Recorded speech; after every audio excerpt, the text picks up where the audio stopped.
영의 보호. 오 할레스비, 축복 안으로. 여호와는 내게 복을 주시고 너를 지키시기를 원하며, 여호와는 그의 얼굴을 내게 비추사 은혜 베푸시기를 원하며, 여호와는 그 얼굴을 내게로 향하여 드사 평강 주시기를 원하노라. 아멘. 우리는 이 말씀을 통해 하나님의 택한 백성에게 속한 엄청난 특권을 엿볼 수 있습니다. 여기에서 하나님께서는 자신의 놀라운 복을 이 나약한 작은 민족에게 어떻게 전달할지 그 방법을 정하십니다. 이스라엘 백성이 모두 모였을 때 당시 대제사장이었던 아론 혹은 그 자손 중 한 명은 팔을 앞으로 쭉 뻗고 이 말씀을 선포해야 했습니다. 그리고 하나님께서는 이 말씀을 반드시 이룰 것이라 약속하시면서 이렇게 말씀하셨습니다. 내가 그들에게 복을 주리라. 하나님께서 우리에게 복을 주고자 하시면 인간도 마귀도 그 누구라도 그 복이 이르지 못하도록 막을 수 없습니다.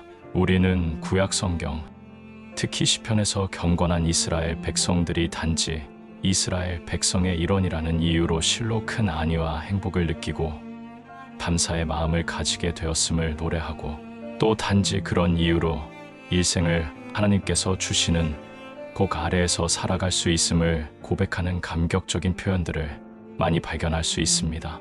그들은 기쁨과 감사 속에서 찬양의 노래를 불렀고, 그들의 입술에서 새로 터져 나오는 노래는 이전에 불렀던 노래보다 훨씬 더 아름다웠습니다.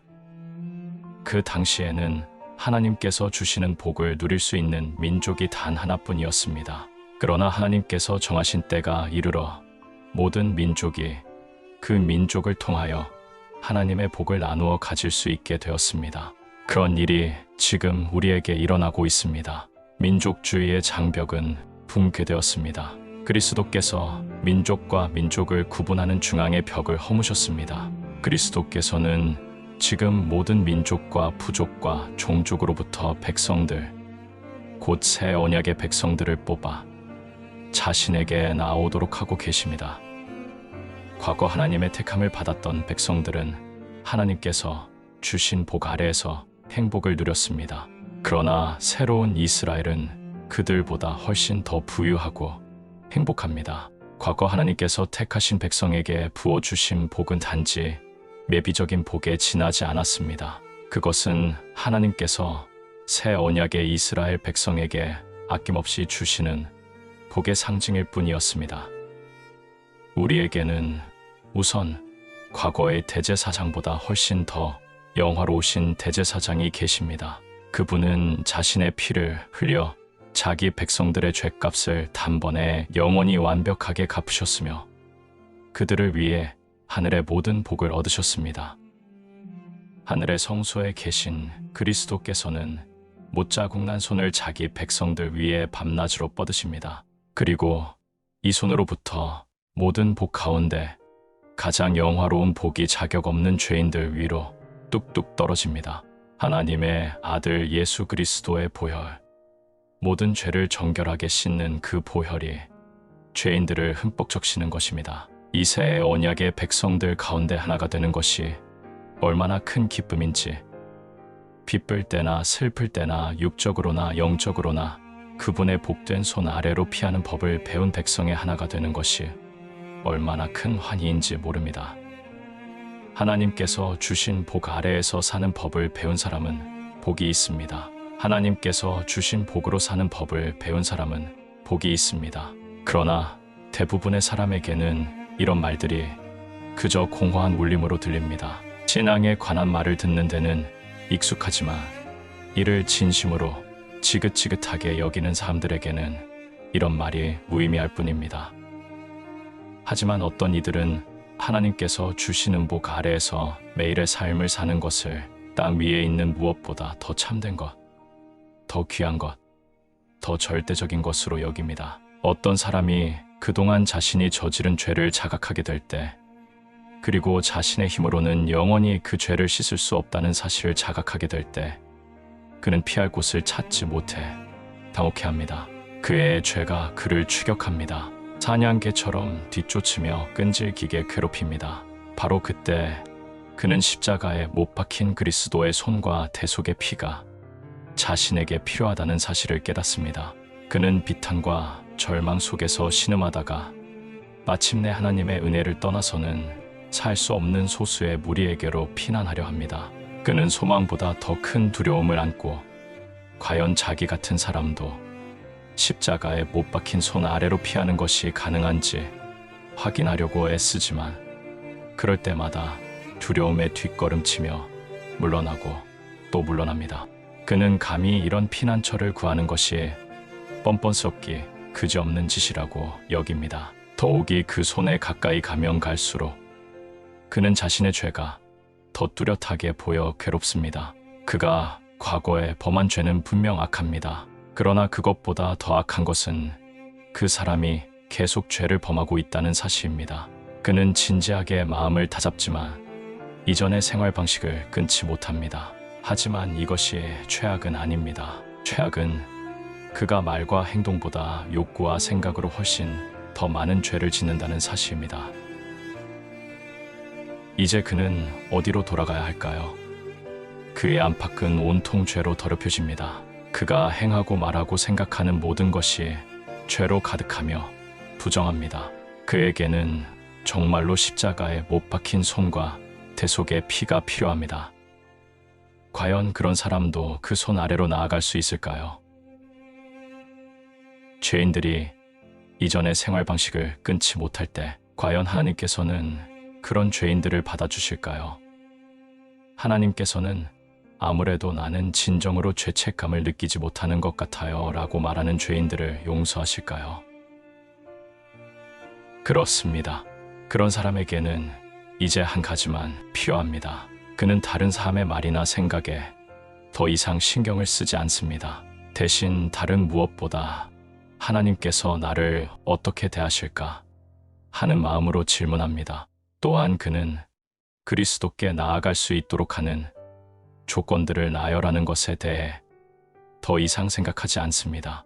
대신 구원받을 수만 있다며 무엇이든지 기꺼이 하며 하나님께서 요구하시는 모든 것에 자발적으로 순응합니다. 자기 만족적이고 아집으로 가득하며 경솔한 영혼이 자기 자신에게 십자가에 못 박힌 손과 대속의 피가 필요하다는 사실을 느끼기 시작할 때 일어나는 일이 바로 그런 것입니다. 그러면 그런 영혼은 어떻게 구원을 받게 되는 것일까요? 그는 구원받는 것이 가장 어렵다고 생각합니다.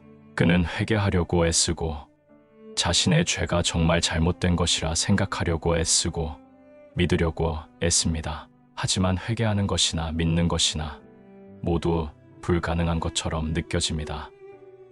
그런데 이 모든 과정의 한가운데서 그는 이미 구원을 받았습니다. 그가 절망과 고통 가운데서 주님께 돌아서서 자신에 관한 모든 진실, 즉 자신의 죄를 솔직히 아뢰는 순간 예수님께서 십자가에 못 박힌 손을 그 사람 위에 뻗어주시기 때문입니다. 또한 바로 그때 대속의 보혈이 그 사람의 모든 죄를 덮기 때문입니다. 비록 그 사람이 아직 의식하지 못하여 기쁨을 맛보지 못했다 하더라도 그는 그렇게 구원을 받았습니다. 이것이 바로 우리의 대제사장이 죄인들 위에 그 손을 뻗어주신다는 말이 뜻하는 풍성한 의미입니다. 사랑하는 자여, 영적으로 번민하는 자여, 양심이 자신을 불편하게 할 때마다 자신에 관한 모든 진실을 예수께 털어놓으시기 바랍니다. 우리는 이미 예수님이 십자가에 못 박힌 손을 들어올려 복을 주시고자 하시는 하나님의 백성입니다. 물론 처음에는 예수님 앞에 나아가 우리의 모든 죄를 털어놓기가 쉽지 않을 것입니다. 그러나 우리가 모든 죄를 예수께 털어놓을 때 밝은 광선이 우리 영혼을 비추게 됩니다. 그러면 이미 저물어버린 우리 영혼에 옅은 소망의 빛이 들어옵니다. 하나님 말씀도 우리를 도우십니다. 또 찬양한 곡조가 갑자기 우리 영혼에서 모든 고통을 내몰기도 합니다. 그러나 일반적으로 이런 것들이 그리 오래 지속되지는 않습니다. 그래서 우리는 모든 것이 가망없고 그저 두렵기만 한 혼돈의 상태로 돌아가는 것처럼 느낍니다. 의심과 두려움이 우리를 공격합니다. 심지어 우리는 하나님과 하나님 말씀을 의심합니다. 그리고 무엇보다 우리 자신과 우리의 체험 자체를 의심합니다. 우리는 이미 체험한 복된 순간들과 하나님으로부터 왔다고 생각한 모든 것들이 실상은 우리의 상상의 산물은 아니었는지 의문을 품습니다. 하지만 이 모든 것들은 구원의 일부입니다. 그러나 우리는 아직 그 사실을 깨닫지 못합니다. 그래서 주님이 그런 식으로 우리를 다루시는 이유가 무엇인지 질문하고 또 질문합니다. 나 역시 그 이유를 명쾌하게 설명할 수는 없습니다. 내가 할 수 있는 전부는 그것이 바로 하나님께서 우리 모두를 구원하실 때 우리를 다루시는 방법이라고 말해주는 것뿐입니다. 하지만 분명한 것은 우리의 모든 의심과 두려움, 탄식과 흐느낌, 불안과 고민도 십자가에 못 박힌 그분 손에서 나오는 대속의 복이 우리 위에 뚝뚝 떨어지지 못하도록 막을 수는 없다는 사실입니다. 우리가 아직 깨닫지 못하더라도 우리는 이미 하늘의 축복 한가운데 있기 때문입니다. 이러한 사실은 하나님의 모든 자녀에게 공통된 것입니다. 우리는 평생, 심지어 마지막 숨을 쉬는 순간까지도 이해하지 못하는 복인지도 모르는 복을 수없이 받습니다. 우리가 깨닫지 못하고 기도로 구하지도 않은 이런 복이 우리에게 임하는 유일한 이유는 그것이 그리스도께서 십자가에서 죽으심으로 나타난 열매이기 때문입니다. 우리가 구원을 받은 것은 회개했기 때문도 아니며 우리 죄를 뉘우쳤기 때문도 아니며 우리의 믿음 때문도 아닙니다. 우리가 구원받은 것은 오로지 그리스도 덕분입니다. 왜냐하면 그리스도께서 십자가에 못 박힌 손을 내밀어 자신의 순환의 열매를 우리에게 나누어 주셨기 때문입니다. 이는 우리가 그렇게 해달라고 애원해서가 아니라 그리스도께서 우리를 사랑하시기 때문입니다. 그리스도는 우리를 자신이 죽음으로 인해 맺어진 십자가 죽음의 열매로 만들기 원하십니다. 그리스도께서 우리에게 요구하시는 의무는 딱 하나입니다. 그것은 바로 그리스도께 우리의 죄를 자백하는 것입니다. 만일 우리가 우리 죄를 자백하면 그는 미쁘시고 의로우사 우리 죄를 사하시며 우리를 모든 불의에서 깨끗하게 하실 것이요.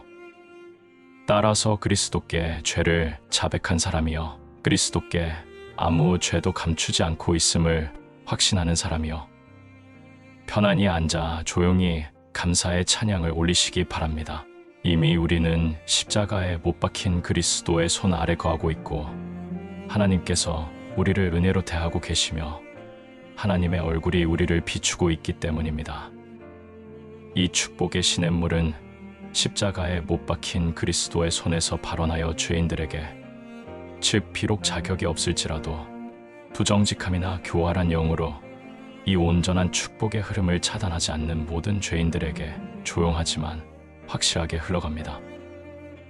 따라서 밤이나 낮이나 이 축복의 시내 한가운데서 살고 있는 모든 자여 하나님을 찬양하시기 바랍니다. 우리가 그리스도께서 십자가에 못 박힌 손을 들어 복을 주시고자 하는 백성에게 속한 것이 얼마나 큰 기쁨인지 그리스도인들이 향유하는 혜택이 얼마나 엄청난 것인지 주목해야 합니다. 그리스도인은 흠이 없는 사람도 아니거니와 죄가 없는 사람도 아닙니다. 그렇기에 여전히 실패하고 여전히 죄를 짓지만 그리스도께서는 보혈의 손을 거두지 아니하십니다. 이 사실이 그리스도인들에게 담대함을 줍니다. 그리스도인들은 자신들이 도무지 거룩하지 못하며 부정하다는 것을 잘 알고 또 느끼고 있지만 이 사실을 힘입어 하나님 앞에 담대하게 나아갑니다. 그리스도인들은 십자가에 못 박힌 구세주의 손을 주시하며 감사를 드립니다. 그것은 그리스도의 손이 그들의 모든 부정함을 덮고 하나님을 기쁘시게 해드리는데 필요한 모든 것을 그리스도 안에서 얻기 때문입니다. 다음 시간에 계속 이어가겠습니다. 구독해 주시고 가족이나 다른 분들께도 이 영상을 알려주셔서 복음을 전하는 이 사역에 함께 해주시기를 부탁드립니다. 우리 좋으신 주님의 사랑 안에서 승리하시기 바랍니다.